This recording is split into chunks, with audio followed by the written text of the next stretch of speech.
just going to press record, Augusta, 1 second.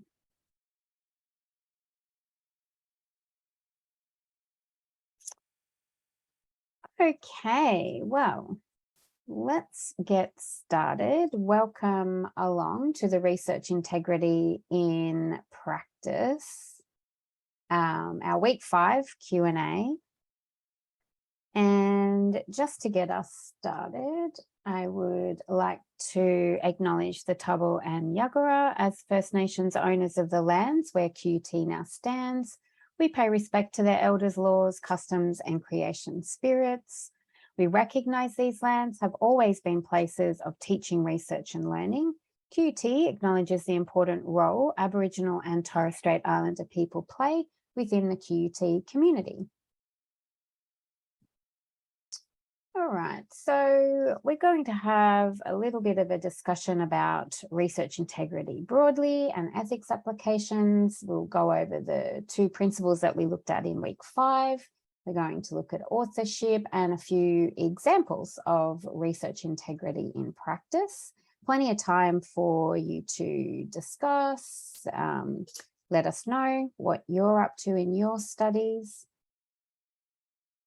So just to begin, let's start and see if anyone has anything they want to share about what they've learned in the module that you're going to apply, your own research ethics, any thoughts or questions about the module content. Would love to hear from you.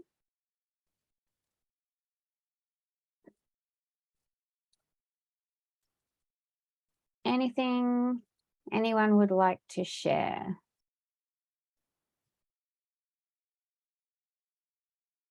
So we had our 8 research principles. Did any of them jump out at you as being something that you either hadn't thought of or that was something that you have had to specifically implement with your research?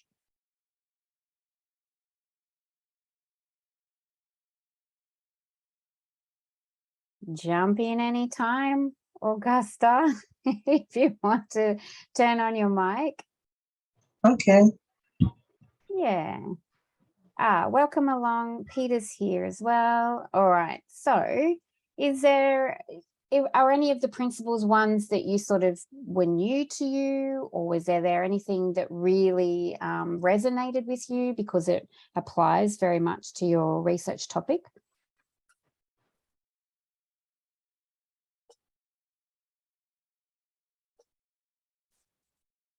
Yes? Not sure?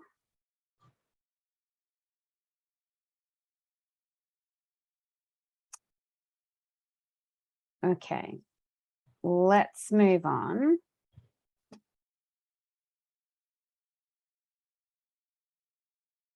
So we looked very closely, didn't we, at research integrity in terms of the code for the responsible conduct of research. We looked at all 8 of the principles.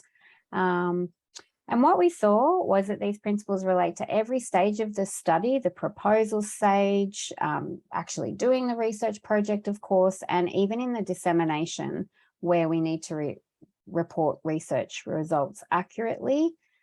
So it includes a lot of things. Was there any of these that may have been applicable for you regarding access or consent for a research setting or the data collection? Did you have participants, animals? Was it anything to do with the environment that you needed to protect? Any conflicts of interest maybe? Do you want to tell us anything about your study, Augusta?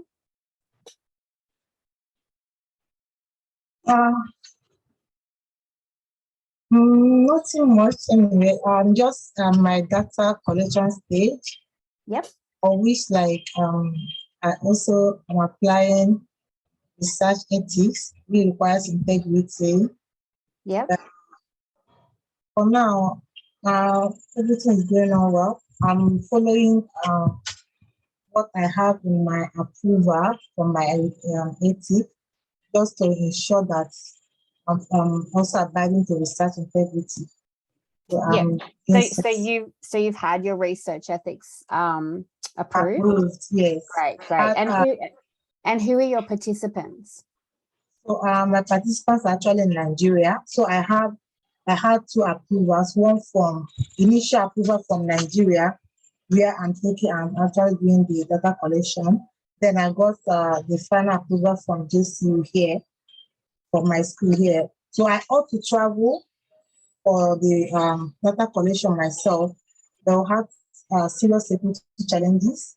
Then I have to engage research assistants in Nigeria. So what I do is just jump in, do the interview, I will do the briefing after. I always follow up to make sure that everything is doing is like abiding to the research notice. Ensure Yeah. that we're maintaining integrity. Yep. And so sorry, who are your participants? So my participants are the like elders, youth. So we do not want to interview anybody that is less than 18 years of old, 18 years old. We just want the person to be able to like have the right to say whatever I want to say. So we are not interviewing anyone less than 18 years of old. So from 18 years up, yes. Right. So they're over 18 and you're doing Yes. interviews. Yeah. And did you say that they're elders? We also have elders like people that are like for 60 years above. So people that have been living in the community for years, even though they might not be able to speak English, we still allow them to speak another language because we want to see what their experience was like when they were young compared to what we have now. Because we are looking at the oil exploration, the effects of the oil exploration on the community health and well-being. Yeah. That's why we included the elders. So no matter how old they are, we just want to get their opinion in their dialect. Then we'll now translate and transcribe to English. Yep. Okay. So looking at the effect of English. Okay. Sorry. Yeah. You're a bit muffled. Your microphone. Oh yeah, that is why I put off my video. I don't know. It's from my internet. I have to change. Sometimes when I'm doing Zoom, it's like that. And it gets me so annoyed. When I'm in school, it's quite not better. I'm not using it today. So sorry about that. That's okay. That's all right. All right, good. So, all right. So you've had your ethics approved. So that's basically the next thing that I wanted to talk about. So obviously, when you're designing the research, you need to also think about the ethics applications as well. And you're at JCU, aren't you? Yes, I am. College of Public Health. Great. Okay. So for people who are watching this video later on, obviously during your research design stage is when you're starting to think about applying for your ethics. Some supervisors will say wait until after confirmation if you're doing a PhD. Some will say do it before that. What was your experience? Did you do the ethics application fairly quickly? It wasn't very quickly. Anyway, it took a whole lot of time. But I actually did it after my confirmation. I started it before my confirmation. Yeah. But because I wanted to focus on my confirmation, I now paused. But as soon as I finished my confirmation, I submitted everything that I required to submit. But then it took them like 5 to 6 months. Yeah. So it took 6 months for the application. Yeah, because I submitted. Let me say 5 months. I started in August, then I got the approval 20th of December. Right. It depends on the country. There's some of my friends here, they submitted here in JC, they got it less than 1 month. Yeah. So I think it depends on the people involved. Yeah, it does. It really depends on your participants and your research setting, doesn't it? And as you said, your research is in Nigeria, so that would have added a complication to it, which is fine. So so the next thing I was going to say is, excuse me, it can be a long process. But what I will also say, and you can say your experiences at your university, but I know that here at QUT, there's a lot of guidance around it, and it is quite common for the applications to come back requiring more information. And generally, the office or the committee are more than happy to help you and to give feedback, which is a really good thing. And I think my advice to everyone would be is take that feedback in a very positive way, knowing that the committee, they want to approve, but they need to have all those extra details there. So we've sort of really already touched on this about your experiences there. So yes, so it took around 6 months, but did you feel like that the process, that was what was required in the end, and you were happy with how it ended up? Yes, I really, yeah. Initially, when I started, also I got some guidance, but I also have another university. I have a supervisor in Nigeria University, so it been also like part of the process. Even though it took a long time, but I appreciate because all the things they asked me to provide, which is very, very useful to me. Like I needed to have those documents. Now I appreciate it because if I don't have those information approved, it will be difficult for me to reach all my participants. So regardless Yes. of the process, it is very, very necessary. Yeah. Yes. So the process was helpful for you in the end. Yes, Yeah, yes. that's great. Yeah, awesome. That's so good to hear. All right. So if we think about what we talked about this week, which was Principle 7, accountability. So that was all about being responsible for our actions, being transparent, being able to justify what we're doing, being fair and respectful. So it was everything sort of coming back together, wasn't it? And that also include, when we were talking about accountability, it was also talking about what we do if we see that there's any breach. And the reporting system that every university would have, there would be different processes, but generally you would probably report to someone within your school and see whether it then would need to go further. So if we look at those dot points there, so good stewardship of public resources, that makes sense, doesn't it? Being careful and honest and responsible with money and with if you're in a lab or whatever. Now you're going to be traveling to Nigeria, so you would have that money would be part of your PhD money. So again, you'd have to be responsible even to that point, isn't it? With how you're traveling. Yeah. So, and the other one, considering the consequences and outcomes of research prior to its communication. So we saw that in the scenario of week 5, where it was talking about the researcher who was looking into, where is that? Hang on one second. What was he looking at?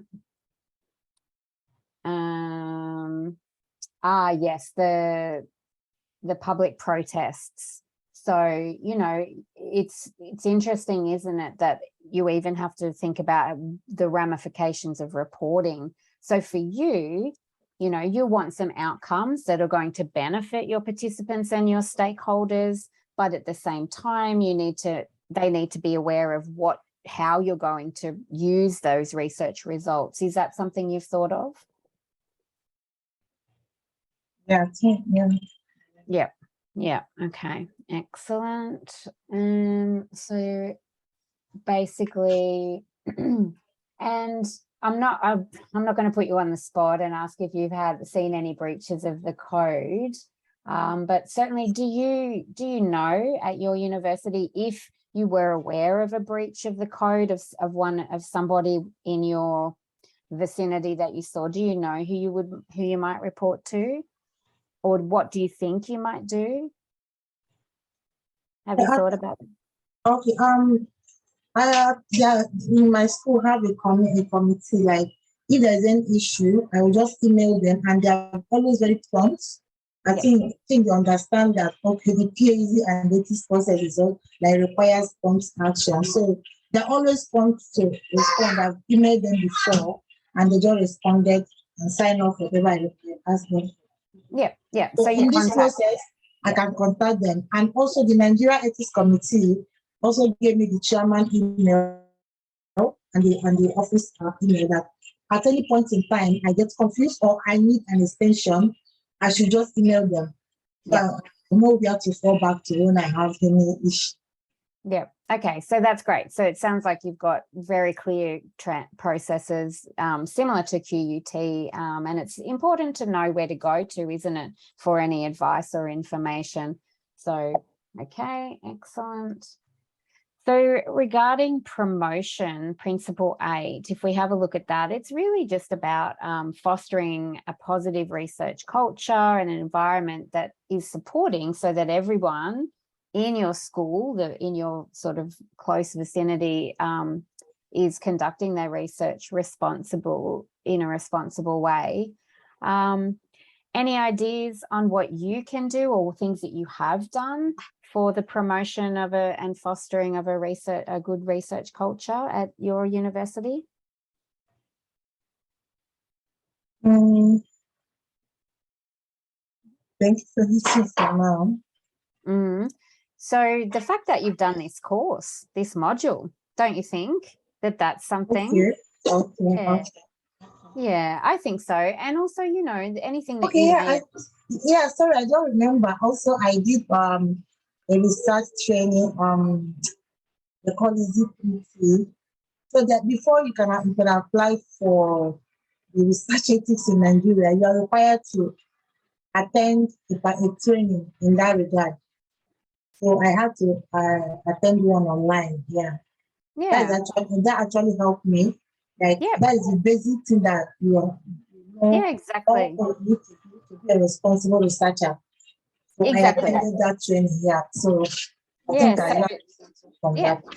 Yep. So participating in training, coming to these sorts of modules, definitely. And just, staying in contact with your peers, having those nice discussions and catch-ups, engaging with your supervisor. So all of the things, are positive steps towards a good research culture.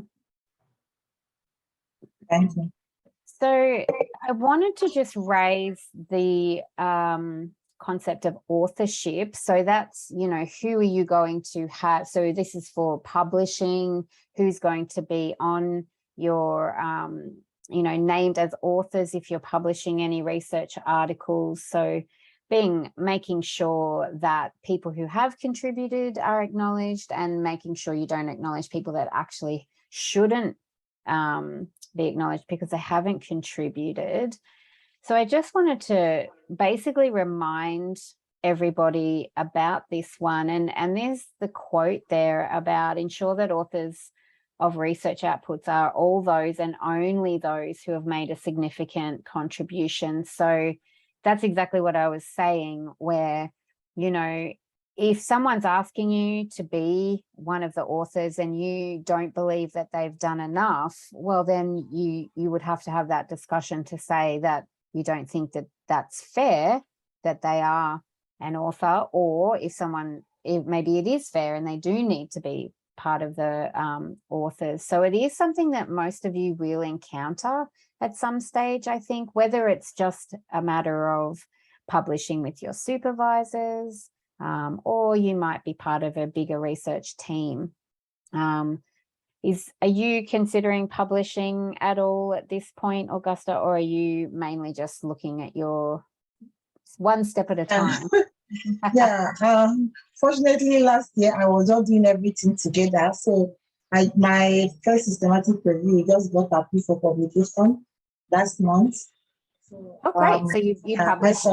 Yes, I submitted it for publication in January, and it has been accepted to be published, I think, this week, or maybe say this month or next month, because we have already set to pay for the publication. Great. And so were you the first author, or was that? Yes. So this is actually a good experience as well, because when I did my master's, I published, but I couldn't really remember because I did my master's years ago. So I couldn't remember, but I know that my master was also the first author, my publication and my supervisors. But this PhD, like my team, my supervisory team here, the panel, I have a very wonderful panel. So the team always try to explain everything. And for the authorship, I am the first author, and everyone that is listed on that among the authors are actually people that contributed significantly. So it's something that they also understand that for this, so like, I did the conceptualization with one person, with two of them. Then the drafting, I did the drafting, they did the correction, I reviewed. Then the other two persons also contributed when I was trying to um, summarize all my systematic research. So I sent to all of them. So anyone that is listed in this my publication actually made significant contribution. Okay, great. Sounds like you're all over it then. Yeah, sounds like you know exactly what you're doing, which is fabulous. Well done. Thank you. All right, so just to finish up, I thought that we might look at a few examples.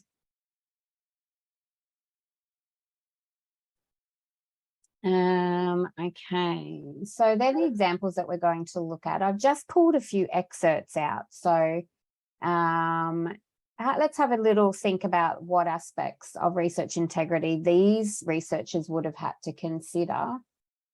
So here's this one here. Now, this is a thesis from ePrints, looking at students with learning difficulties and how to help their learning. So you can see here, so purposive sampling is participants are purposefully chosen to fit selected criteria. So this is what the researcher did. They used purposive sampling because they needed kids with a certain age and with the learning difficulties. The 6 children selected all had learning support needs in literacy. This assessment procedure was initiated prior to the NAPLAN. So they were assessing them and through the normal school processes, and talked to the teacher. So 6 participants. So the kinds of research integrity issues this researcher would have had to look at would have focused on the fact that they're children.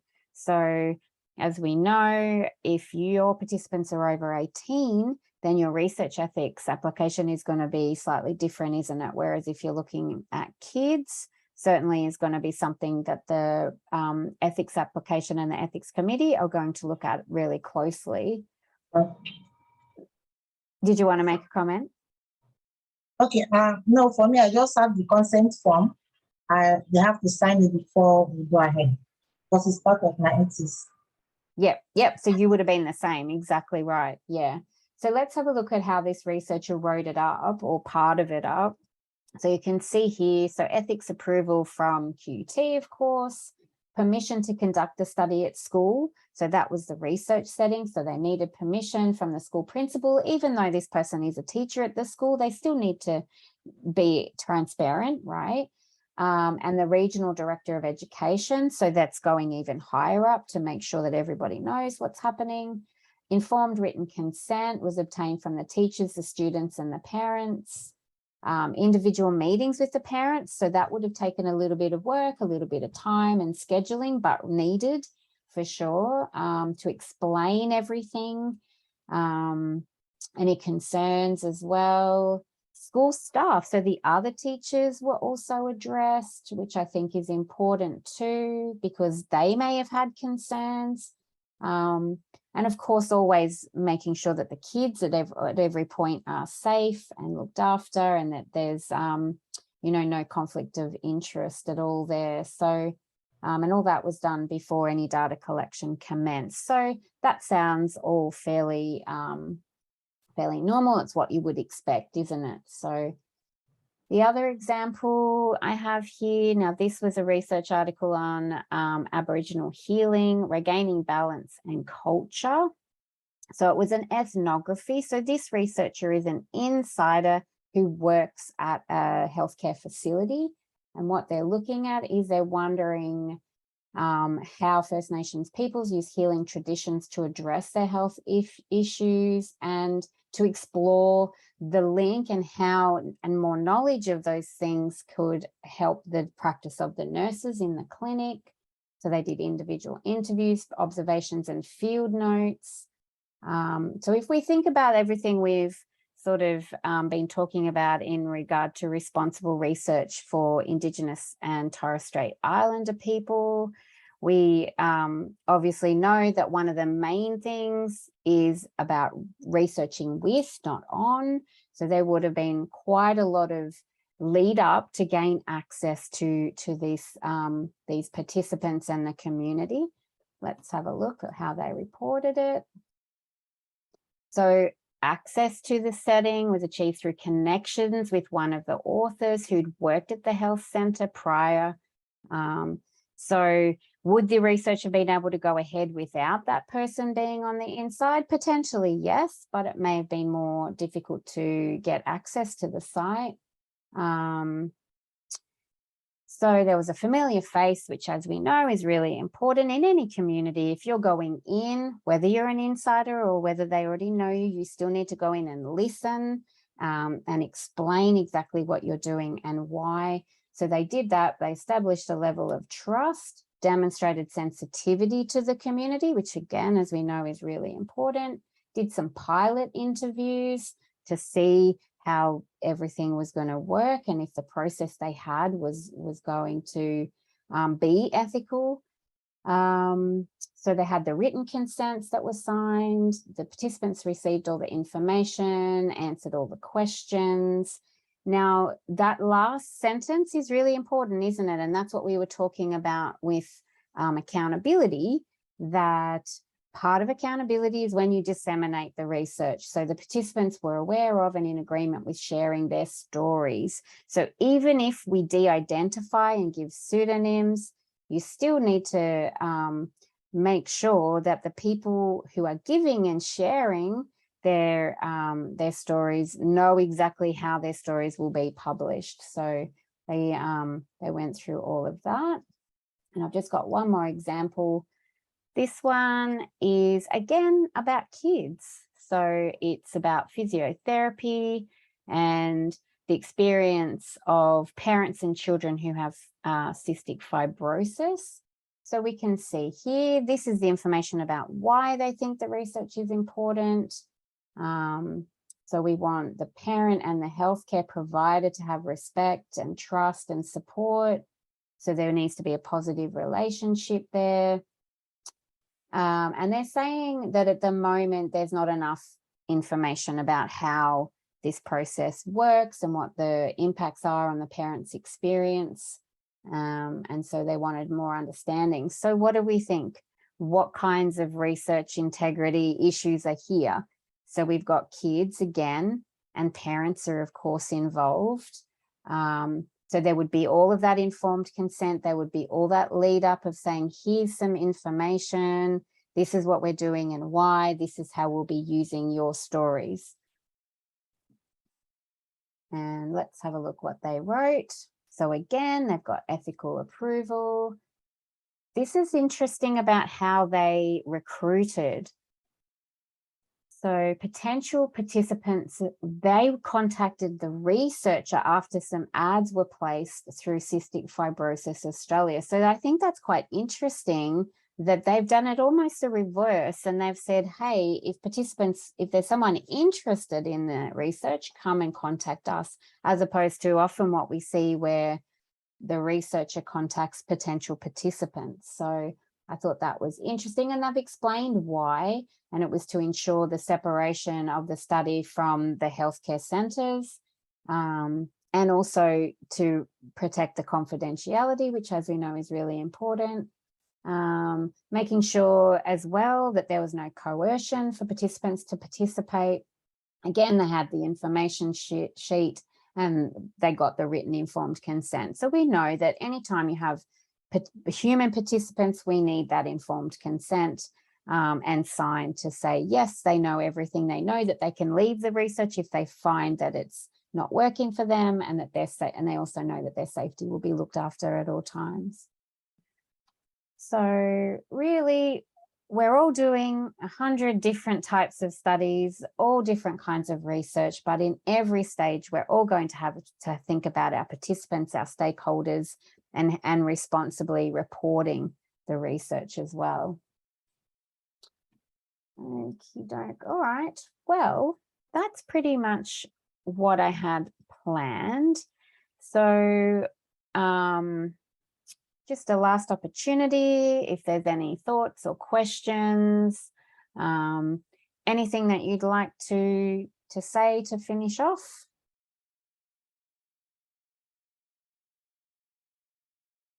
No, just thank you. Thank you so much. No worries at all. Yeah, no problem. Thanks for coming along today. And, you know, I think that it is a really important part of being a researcher, isn't it? And, you know, looking at all of the scenarios and all of the different types of research everybody's doing is really interesting. And it also lets us understand that it's not just us that are having to, you know, do all this lead up work to get these research projects going. It's what everybody needs to do. It's part of being a researcher, but it is really important and satisfying, you know, to know that you've done everything in an ethical manner, that you've looked after your participants in every way that you can too. And you know that those research findings are going to be useful and make a contribution to your stakeholders in the future. Exactly.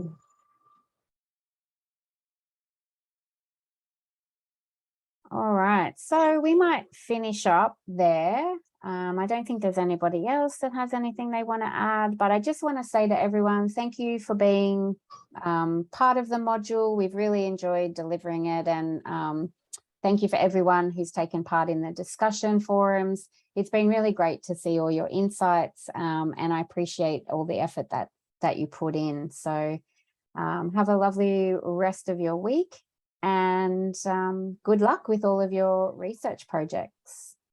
Thank you. Have a nice day. You too. Bye-bye.